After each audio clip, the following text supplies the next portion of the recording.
and the 18th century, also known as the Age of Change. This period occurred between the years 1660 and 1785.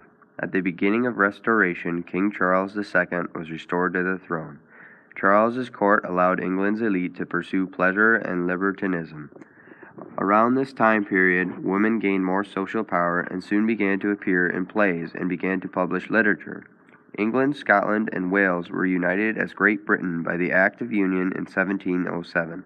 Global trade was increasing at this time for Great Britain. Literature expanded to include the middle class and the poor as new social ideas emerged. Charles II approved the Royal Society for the Improving of Natural Knowledge, an organization that revolutionized the scientific method and dispersal of knowledge. This age can be referred to as the Age of Change because individuals began to act on their own thoughts and beliefs instead of just writing about them.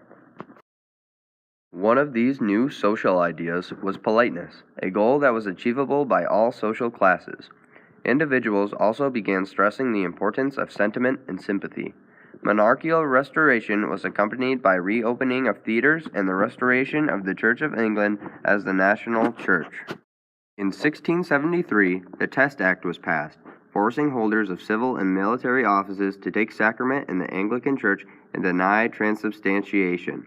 Those who opposed were not allowed to go to college or hold public office. King Charles II was at odds with Parliament. Charles II was Catholic and Parliament was anti-Catholic.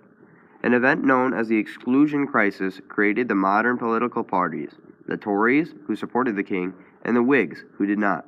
Eventually, King James II was crowned and suspended the Test Act, but secret negotiations were made to bring a Protestant from Europe to oust James II in fear of another Catholic monarchy. In 1688, William of Orange landed in England with a small army and seized power in an event called the Bloodless Revolution. King James II fled to France, where he remained for the next 50 years. Queen Anne was the next monarch who ruled from 1702 to 1714. Queen Anne led England in the War of Spanish Succession, which created new trade opportunities for England. An increased desire for public philanthropy and social reforms, such as charities, occurred. In 1737, the Stage Licensing Act was passed and established a form of censorship. Plays had to be pre-approved before they could be performed. Soon afterwards, the Statute of Anne was passed, creating the first British copyright law that was not tied to government approval. Men tended to gather in parks, taverns, and coffee houses to discuss literature. By 1800, 60 to 70% of men could read, compared to the 25% in 1600. Writers began formulating rules of good writing. For example, capital letters began to be used only at the beginning of sentences and for proper nouns, and language became more descriptive. John Dryden was the most influential author during Restoration. Prose became more like witty conversation, yet literature as a whole still appealed to heroic ideals such as honor and love. During the 18th century, writers began to blend fact with fiction. The novel grew more popular than poetry. The Gothic novel especially grew very popular, focusing on forbidden themes such as incest, murder, necrophilia, atheism, and sexual desire. Writers began blaming groups in their works for failing in order to rile up ordinary citizens to take action. Up until this point, literature has constantly called for society to change. Now, it finally has. Women gained more social power and were able to publish literature and act in plays. They could finally express their own thoughts. Individuals truly realized the flaws with society and acted upon them. They created the British Bill of Rights, removed people from government that they thought were unfit, changed the scientific method, literature changed from poetry to the novel, and rules were made to better literature, such as changing the purpose of capital letters. Empiricism was a common theme expressed in 18th century literature. Let's take a look at the description of a new world. In the story, a lady is kidnapped by a group of men. Through a series of events, she ends up in an alternate world and becomes empress of the world. Curious about this alternate world, she questions the living creatures. When she asks the creatures questions, some cannot answer because they have not experienced what the lady asked them about, and therefore, they believe that something is not what it truly is or that it does not exist. This can be seen when the lady questions the fishmen and wormmen. Then she asked both the fishmen and wormmen, whether all those creatures that have blood had a circulation of blood in their veins and arteries.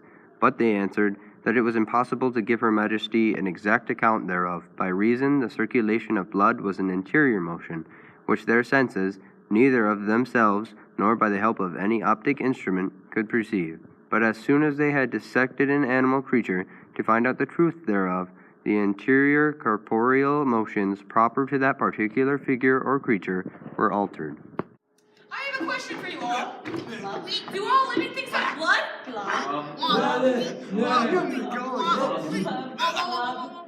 Now let's look at A Modest Proposal by Jonathan Swift. In Swift's proposal, one can see empiricism. For example, Swift's idea seems very out of the box, but at the time, he was simply conducting a solution based off of his observations. He was making the argument that starving orphan children should be sold as food because he observed that the children could not be taken care of and would die anyway. The government did not have the money needed to support them at the time. He also observed people starving and the poor having to beg for money constantly. His plan, although a little irrational, would have fixed all of these problems at the time.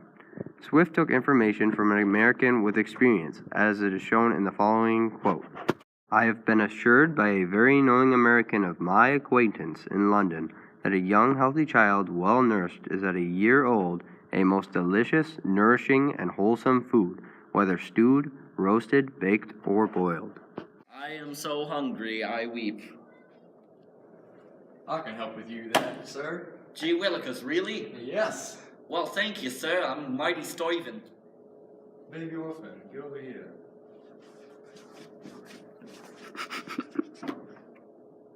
Delicious and nutritious.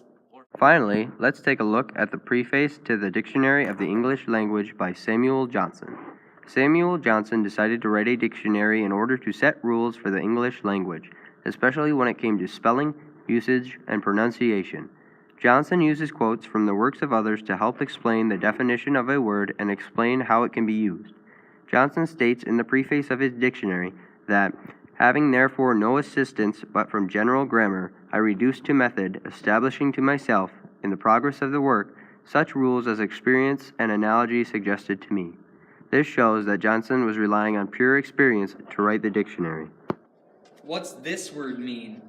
Well, you should look right about here. How students can meet the course objectives for British Literature 1. Students can meet the course objectives for British Literature 1 in several ways. Students should stay organized and manage their time well. Students need to make sure that they read all of the literature provided. They should also annotate as they read in order to express their ideas easier in discussions and reflective papers. Students should make sure that they ask questions in discussions when they are confused about something or when they are curious about how others felt about the writing. Students should not be afraid to use other sources to gather information and ideas about the literature that they are required to read. Watching skits on the literature really helps to understand the reading. Students should check on due dates every day and check to make sure that they have done everything correctly. All in all, students should have fun and enjoy the literature in order to fully meet all of the course objectives.